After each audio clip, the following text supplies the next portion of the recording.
Hampir genap 1 tahun, awan mendung COVID-19 masih membayangi Indonesia. Meski masih mengundang pro dan kontra, namun salah satu solusi mengurangi pandemi COVID-19 adalah vaksinasi.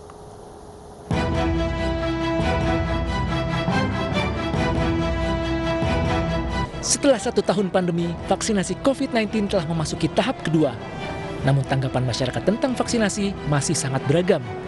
Ada yang setuju, ragu-ragu, dan tidak setuju. Setuju. Alasannya kenapa, Bu? Untuk mencegah kan. Setuju atau tidak? Ya setuju lah, biar sehat kan. Apakah setuju divaksin?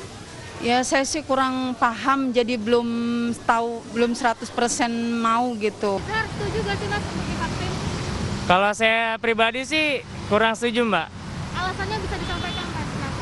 Kalau untuk alasannya yang kita tahu ya dari efek samping dari vaksin itu sendiri. BNPB mengimbau masyarakat yang setiap hari berinteraksi dengan halayak seperti pegawai negeri sipil atau pedagang wajib mengikuti vaksinasi.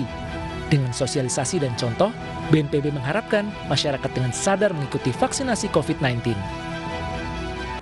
Ya tentunya target yang besar itu tentunya juga dari animo masyarakat juga yang tinggi. Kalau kita lihat sebenarnya dengan sosialisasi yang ada, cukup banyak anggota masyarakat yang antusias untuk mengikuti vaksinasi. Dan kita contohkan juga dari para pejabat publik dan juga ada artis yang ikut, semuanya berjalan dengan lancar. Jadi harapannya dengan menjalankan proses vaksinasi seperti di tempat publik di Pasar Tanah Abang ini, salah satu cara kita untuk bisa memastikan jumlah orang yang divaksinasi bisa tercapai dengan lebih cepat. Kementerian Kesehatan menyadari bahwa vaksin COVID-19 berbeda dengan vaksin penyakit lainnya. Vaksin COVID bukan hanya kepentingan kesehatan individu, tetapi juga dapat memberikan perlindungan kepada orang lain. Sehingga untuk keluar dari pandemi, orang yang divaksin harus mencapai target yang diinginkan. Vaksin COVID-19 ini bukan hanya untuk kepentingan individu atau kepentingan orang per orang, tapi adalah untuk kepentingan banyak orang. Jadi dengan dia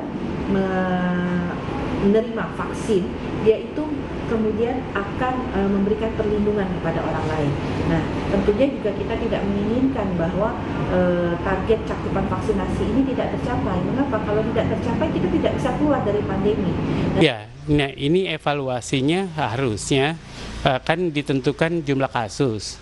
Harusnya ada penurunan jumlah kasus dari lebih dari 10 ya jadi kurang dari 10, yang 5 sampai 10 ya harusnya kurang dari 5 sampai 10. Jadi harusnya berapa tadi, kemudian dalam 2 minggu harusnya berkurang.